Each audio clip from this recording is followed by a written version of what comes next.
Doctor ortho Ayurvedic oil and capsule. अब दर्द भी घुटने टेकेगा।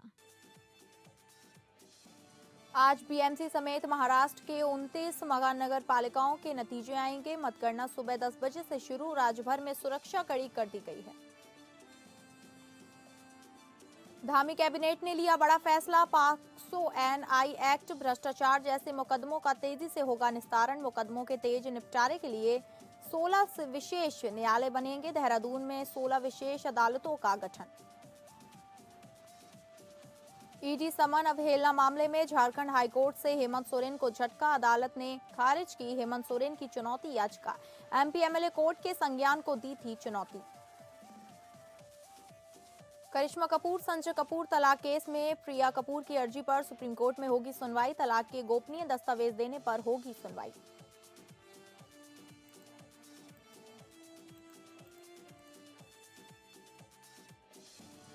नमस्कार, आप सभी का स्वागत है और मैं हूं आपके साथ अंकिता सिंह। बुलेटिन की शुरुआत करेंगे बीएमसी चुनाव को लेकर। आज बीएमसी समेत महाराष्ट्र के 29 महानगर पालिकाओं के नतीजे आएंगे। मतगणना सुबह 10 बजे से शुरू। राज्य भर में सुरक्षा कड़ी कर दी गई है। आपको बता दें, आज बीएमसी समेत महाराष्ट्र के 29 महानगर पालिकाओं के नतीजे आएंगे। मतगणना सुबह 10 बजे से शुरू कर दी गई है। वहीं राज्य भर में सुरक्षा भी कड़ी कर दी गई है।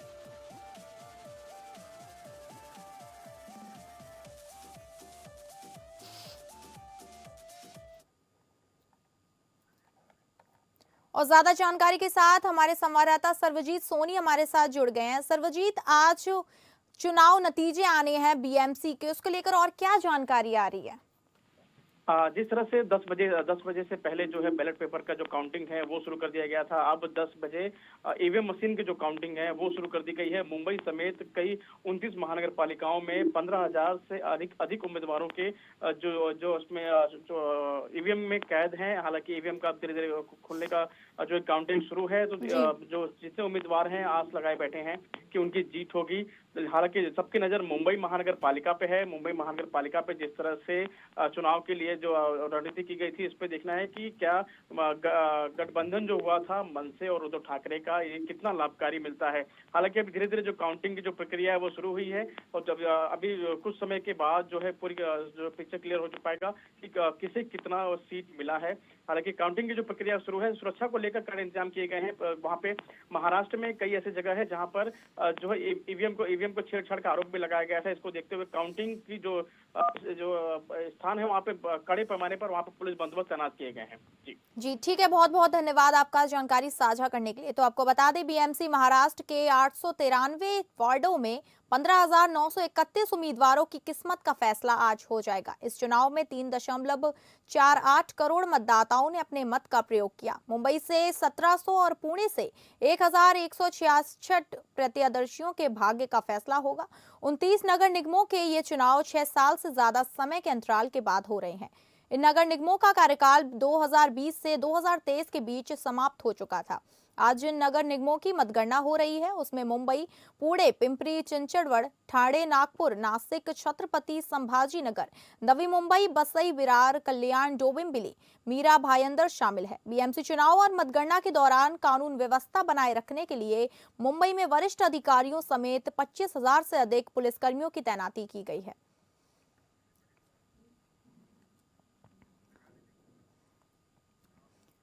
और अगली बड़ी खबर का रुख करेंगे। उत्तराखंड धामी कैबिनेट का फैसला। पॉक्सो एनआई एक्ट भ्रष्टाचार जैसे मुकदमों का तेजी से होगा निस्तारण।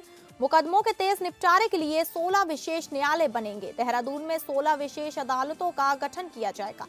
एनडीडीपीसी पॉक्सो एनआई एक्ट भ्रष्टाचार जैसे मुकदमों के तेजी से निपटारे के लिए 16 विशेष न्यायालय बनाए जाएंगे। सत्येंद्र कुमार अंजिल बनाम सीबीआई केस में पारित निर्णयों के बाद चीफ जस्टिस की अध्यक्षता में गठित कमेटी की संस्तुतियों पर बृहस्पतिवार को कैबिनेट ने इसकी मंजूरी दे दी है। इन न्यायालयों के लिए 144 पदों के सृजन को भी कैबिनेट ने मंजूरी दी है। पहले चरण में 7 एडीजे और 9 एसीजेएम स्तर के न्यायालय 4 बड़े जिलों में बनाए जाएंगे। उच्चतम न्यायालय ने 6 अगस्त 2024 को सत्येंद्र कुमार अंतिल बनाम सीबीआई केस में निर्णय पारित किया था।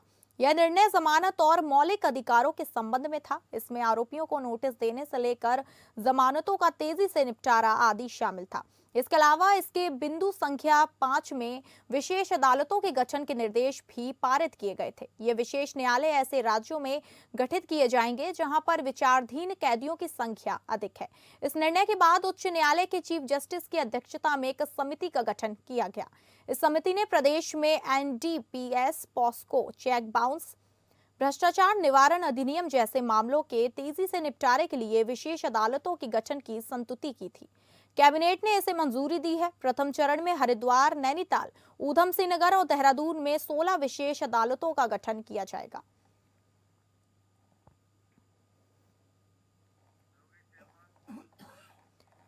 और ज्यादा जानकारी के साथ हमारे संवाददाता योगेश सेमवाल हमारे साथ जुड़ गए हैं। योगेश, मुकदमों के तेज निपटारे के लिए 16 विशेष न्यायालय बनेंगे, इसको लेकर और क्या जानकारी है? बिल्कुल, पिछले लंबे समय से ये मांग उठ रही थी और अब जाकर जो कैबिनेट कल शाम को हुई, एक अच्छी कैबिनेट बैठक हुई है, तो उसमें कई सारे बड़े फैसले जो हैं वो लिए गए। उन्हीं में से एक फैसला ये था, इसमें हम पॉक्सो की बात करें, एनआई एक्ट की बात करें या भ्रष्टाचार जैसे मुकदमों की बात करें, तो इनमें हमेशा देखा गया है कि देरी होती है, सजा बहुत समय बाद मिलता है। ऐसे में जो है विशेष न्यायालय बनाने की बात कही गई है, 16 विशेष न्यायालय बनाए जाएंगे और इसको लेकर पूरी मंजूरी दे दी गई है। मुकदमों में क्योंकि तेजी से निस्तारण हो सके तो इसके लिए ये सारा चीजें की गई है। और सबसे बड़ी बात यह है कि जो न्यायालय है वो 4 बड़े जो जिले हैं उनमें बनाए जाएंगे। अब वो 4 बड़े जिले कौन होंगे ये तो अभी जो है वो तय नहीं है, लेकिन इतना जरूर माना जाएगा कि हरिद्वार, देहरादून, ऊधम सिंह नगर तो इनमें जरूर होंगे जहां पर ये पूरा जो है ये न्यायालय बनाए जाएंगे। और 144 पद भी जो है इसके लिए कैबिनेट ने मंजूर कर दिए हैं, यानी कि 144 भर्तियां भी की जाएंगी, जो इस न्यायालय के लिए बहुत ज्यादा सबसे ज्यादा जरूरी है। और पूरी तैयारी जो है सरकार ने कर दी है कि किसी भी ऐसे केस को जिसको देर ना हो, जल्द से जल्द निपटाया जाए, उसके लिए ये कोर्ट बने। जी ठीक है, बहुत बहुत धन्यवाद आपका जानकारी साझा करने के लिए। तो आपको बता दें कि उत्तराखंड सरकार की ओर से बहुत बड़ी पहल है कि कैबिनेट ने इसे मंजूरी दे दी है और देहरादून में 16 विशेष अदालतों का गठन किया जाएगा। और अगली बड़ी खबर का रुख करेंगे। एससी से हेमंत सोरेन को झटका। झारखंड एससी ने मुख्यमंत्री हेमंत सोरेन को दिया बड़ा झटका। ईडी के समन की अवहेलना मामले में सुनवाई अदालत ने खारिज की हेमंत सोरेन की चुनौती याचिका। एमपी एमएलए कोर्ट के संज्ञान को दी थी चुनौती। मुख्यमंत्री हेमंत सोरेन को झारखंड हाईकोर्ट ने बड़ा झटका देते हुए उस याचिका को खारिज कर दिया है जिसमें उन्होंने ईडी द्वारा दर्ज समन अवहेलना मामले में एमपी एमएलए कोर्ट के संज्ञान को चुनौती दी थी।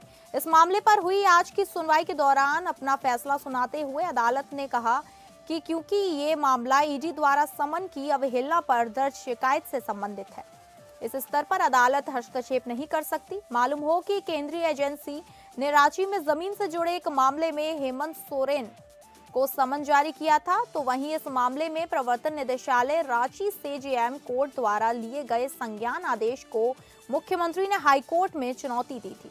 बता दें कि ईडी की ओर से अधिवक्ता जोहेब हुसैन, एके दास और सौरभ कुमार ने हाईकोर्ट में अपना पक्ष रखा।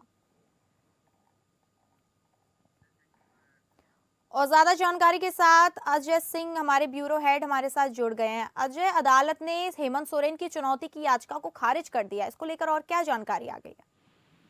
देखिए अंकिता, जो है झारखंड हाईकोर्ट के जस्टिस अनिल चौधरी की अदालत ने ईडी की समन अवहेलना मामले में निचली अदालत द्वारा जो संज्ञान लिए गए थे, आदेश दिए गए थे, उसकी आपराधिक कार्रवाई को चुनौती देने वाली याचिका पर कल उन्होंने सुनवाई की जी। और दोनों पक्ष का निर्णय, दोनों पक्ष की सुनवाई सुनने के बाद जो है माननीय न्यायालय ने ये घोषणा, मतलब इसको खारिज, इस याचिका को खारिज कर दिया।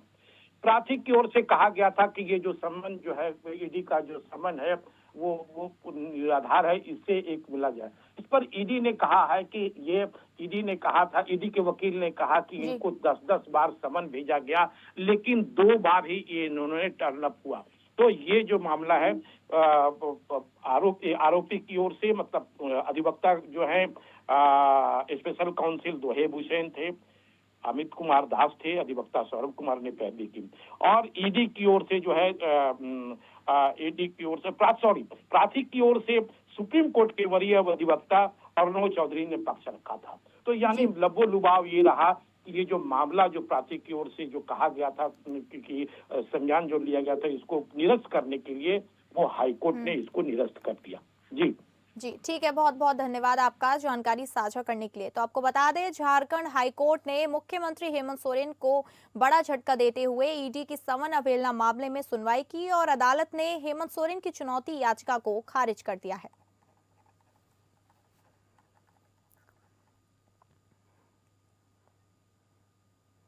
अगली बड़ी खबर का रुख करेंगे। ईरान में बढ़ते तनाव और अमेरिकी हमले की अनिश्चितता के बीच भारत ने अपने नागरिकों को निकालने की तैयारी शुरू कर दी है।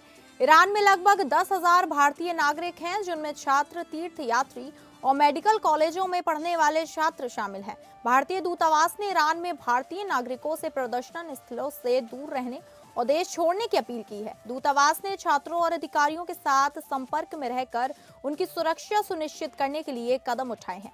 निकासी प्रक्रिया के तहत पहले बैच के छात्रों को शुक्रवार सुबह 8 बजे तक तैयार रहने के लिए कहा गया है। भारतीय अधिकारियों और दूतावास के बीच निकासी प्रक्रिया का समन्वय किया जा रहा है। आने वाले दिनों में विशेष उड़ानों के माध्यम से सभी छात्रों को वापस लाया जाएगा। विदेश मंत्रालय ने कहा कि वह ईरान में भारतीय नागरिकों की सुरक्षा और कल्याण के लिए हर संभव प्रयास कर रहा है। मंत्रालय ने नागरिकों से अनुरोध किया है कि वे अपने नजदीकी भारतीय दूतावास या वाणिज्य दूतावास से संपर्क में रहें।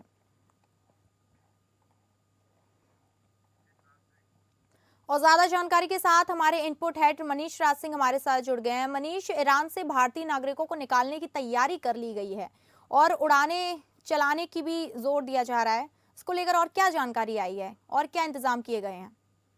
देखिए, इस मामले में तो सबसे ताजा जानकारी है वही है कि आज एक विमान जो है भारतीय छात्रों को लेकर के नई दिल्ली आने वाला है। और जो ये भारत का लिए यह संकट इसलिए हो गया है कि चूंकि ईरान दूर बढ़ रहा है और ईरान और अमेरिका के बीच जो तनाव है वो दिन पर दिन नए रूप लिए जा रहा है। ऐसे में नई दिल्ली में जो राजनयिक दृष्टिकोण है अपना सतर्क रुख बनाए हुए है और जबकि हालात बेकाबू हो रहे हैं तो वहाँ जो 10,000 भारतीय फंसे हुए हैं तो उनकी सुरक्षा को लेकर के सवाल उठ खड़े हुए, जो कि जायज।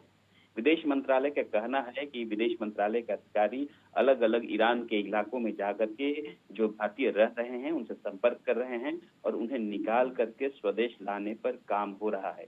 तेहरान का स्थित जो भारतीय दूतावास है उसने कहा है कि उसकी पूरी तैयारी है कि पूरे समस्त जो समूचे भारतीय वहां रह रहे हैं उनको निकाला जाए। और शुक्रवार को जैसा कि मैंने बताया कि एक पहला विमान जो है कुछ भारतीयों को लेकर के नई दिल्ली आ रहा है।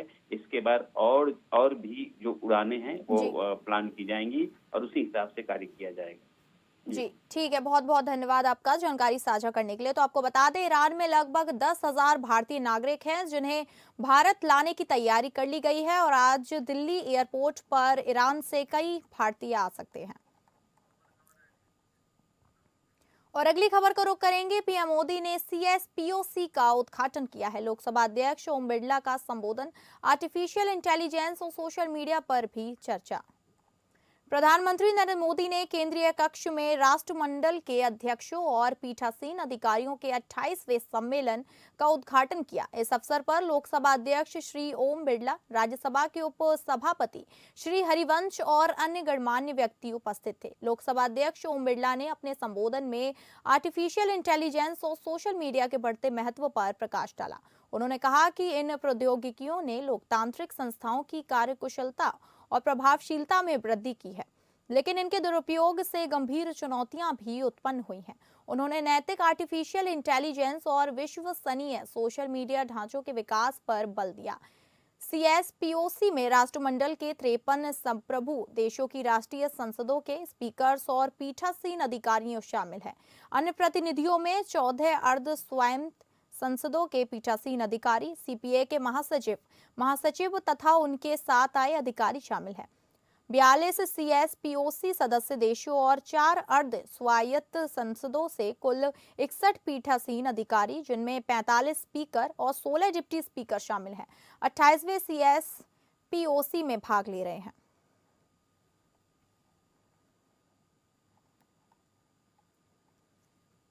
सबसे बड़ी आशंका ये भी थी कि अगर भारत में लोकतंत्र जैसे अगर जैसे तैसे टिक भी गया तो भारत किसी भी हालत में विकास नहीं कर पाएगा।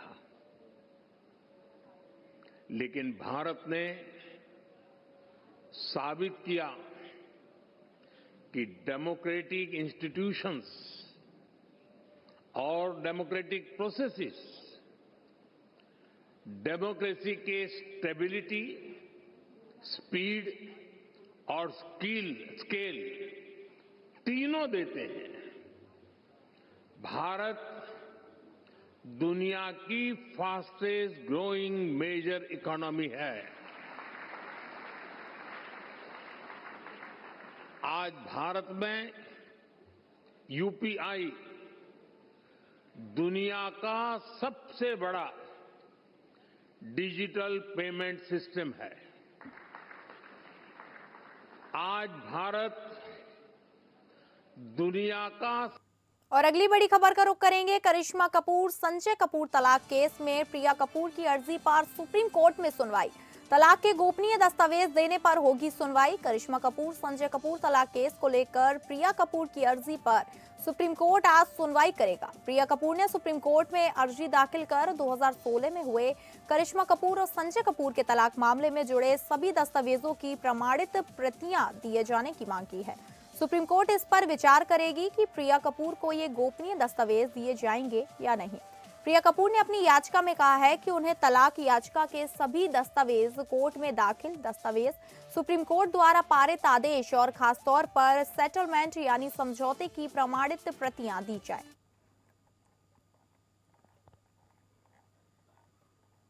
आपको बता दें कि तलाक के गोपनीय दस्तावेज देने पर आज सुनवाई होने वाली है। वहीं ज्यादा जानकारी के साथ हमारे संवाददाता विवेक सिंह चंदेल हमारे साथ जुड़ गए। विवेक, पूरा मामला क्या है, विस्तार से बताइए।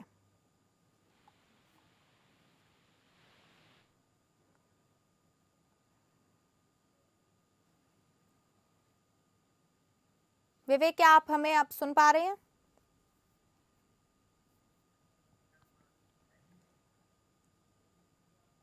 लगता है संपर्क टूट गया। हम दोबारा जुड़ेंगे, तब तक लिए हम आपको बता दें कि करिश्मा कपूर संजय कपूर तलाक केस में आज प्रिया कपूर की अर्जी पर सुप्रीम कोर्ट में सुनवाई होगी। तलाक के गोपनीय दस्तावेज देने पर सुनवाई होनी है। करिश्मा कपूर संजय कपूर तलाक केस को लेकर प्रिया कपूर की अर्जी पर सुप्रीम कोर्ट आज सुनवाई करेगा। वहीं प्रिया कपूर ने सुप्रीम कोर्ट में अर्जी दाखिल कर 2016 में हुए करिश्मा कपूर और संजय कपूर के तलाक मामले से जुड़े सभी दस्तावेजों की प्रमाणित प्रतियां दिए जाने की मांग की है। सुप्रीम कोर्ट इस पर विचार करेगी कि प्रिया कपूर को ये गोपनीय दस्तावेज दिए जाएं या नहीं। और ज्यादा जानकारी के साथ विवेक सिंह चंदेल हमारे साथ फिर से जुड़ गए हैं। विवेक, पूरा मामला क्या है, विस्तार से बताइए। और आज कोर्ट में सुनवाई होनी है, उसको लेकर भी। जैसा कि हमने अपनी रिपोर्ट में बताया कि जो प्रिया सचदेवा हैं, इनकी तरफ से सुप्रीम कोर्ट में एक याचिका दाखिल की गई है और मांग की गई है कि 2016 में संजय और करिश्मा के बीच जो तलाक हुआ था उसकी पूरे दस्तावेज जो प्रमाणित कॉपी दी जाए। वहीं दूसरा सवाल ये है कि 24 दिसंबर को ही दिल्ली हाई कोर्ट ने जो करिश्मा कपूर के दोनों बच्चों की तरफ से वसीयत की जालसाजी होने का आरोप लगाते हुए याचिका दाखिल की थी। उस पर सुनवाई के बाद अपना फैसला सुरक्षित रख लिया था और प्रिया सचदेवा की तरफ से ये याचिका उसके बाद सुप्रीम कोर्ट में दाखिल की गई। उनका कहना है कि जो ये दस्तावेज हैं, उन दस्तावेजों से ये स्पष्ट हो पाएगा कि आखिर बच्चों के साथ यानी कि उनके और करिश्मा के जो बच्चे हैं उनके बीच जो वसीयत में जो चीजें दी गई थी वो किसको क्या चीजें मिली हुई, इससे स्पष्ट हो पाएगा। हालांकि 2016 में जब ये इन लोगों के बीच तलाक हुआ था तो सुप्रीम कोर्ट से ही हुआ था और सुप्रीम कोर्ट ने इस मामले में दोनों लोगों को सेटल करने की बात कही थी, जिसपे सेटलमेंट हुआ था और वो गोपनीय दस्तावेज थे वो सबके पास मौजूद नहीं थे। उसी की मांग करते हुए इन्होंने सुप्रीम कोर्ट में याचिका दाखिल की थी। क्योंकि दिल्ली हाई कोर्ट इस मामले पर सुनवाई कर चुका है और फैसला सुरक्षित रख लिया है, लेकिन जो करिश्मा कपूर के बच्चे हैं उनकी तरफ से एक और आरोप लगाया गया है। ये कहा गया है कि जो इनकी विल थी वो फर्जी है। इस वजह से जो एग्जीक्यूटर थे जिन्होंने ये बिल एग्जीक्यूट की है उनके खिलाफ भी कार्रवाई होनी चाहिए। उसके लिए निचली अदालत में याचिका दाखिल करिश्मा कपूर के बच्चों की तरफ से की गई है और उसकी सुनवाई अगली जो है 20 जनवरी को होनी है। तो इसमें पूरा अगर मामला देखा जाए तो वसीयत जो 30,000 करोड़ की संजय कपूर की जो मृत्यु के बाद ये मामला था वो सुर्खियों में आया था और इसके लिए करिश्मा कपूर के बच्चों ने दिल्ली हाई कोर्ट में याचिका दाखिल की थी और ये कहा था कि जब जिस मार्च की बात कही जा रही है कि जिस मार्च पिछले साल मार्च में वसीयत पे सिग्नेचर किए गए थे, उस वक्त गुरुग्राम की लोकेशन बताई जा रही है, जबकि उस वक्त वो दिल्ली में मौजूद थे। तो ऐसे में इसमें फर्जीवाड़े की संभावना है। और दूसरी बात ये कि जब उसके पिता की वसीयत बनती है और उसमें जो कियान और जो उनकी बहन है उनको उसमें प्रॉपर्टी में जगह मिलती है, और लेकिन जब वसीयत बनाई जाती है उसमें उनको कोई हिस्सा नहीं मिलता। इससे इस पर सवाल खड़े होते हैं और ये जो वसीयत है वो फर्जी है। ऐसे में इसकी जांच होनी चाहिए। तो एक पक्ष तो ये हो गया। दूसरा पक्ष ये कि जो सीडीआर और जो उस बिल पे सिग्नेचर करने वाले गवाह थे उसके जानकारी प्राप्त करने के बाद इन दोनों ने, करिश्मा कपूर के बच्चों ने, निचली अदालत में एक प्रोसिक्यूटर के खिलाफ भी एप्लीकेशन दाखिल कर रखी है, जिससे कि बिल जो फर्जी तरीके से बिल बनाई गई उनके खिलाफ आपराधिक मुकदमा चलाया जाए। दो चीजें ये हो गई हैं। और सुप्रीम कोर्ट में प्रिया सचदेवा की तरफ से एक याचिका दाखिल कर करिश्मा कपूर और संजय कपूर जो 2016 में इन लोगों के बीच आपसी सहमति से डाइवोर्स हुआ था उसकी प्रति मांगी गई है। ये तीसरा पक्ष है। तो ये तीन चीजें इस पूरे माहौल में है। फिलहाल सुप्रीम कोर्ट आज ये तय करेगा कि क्या वो गोपनीय दस्तावेज प्रिया सचदेवा को दिए जाएं या नहीं। इसके बाद आगे की रणनीति वो प्रिया सचदेवा इसमें तय करेंगी।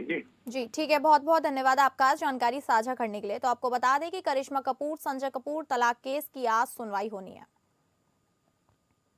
तो फिलहाल इस बुलेटिन में इतना ही। नमस्कार।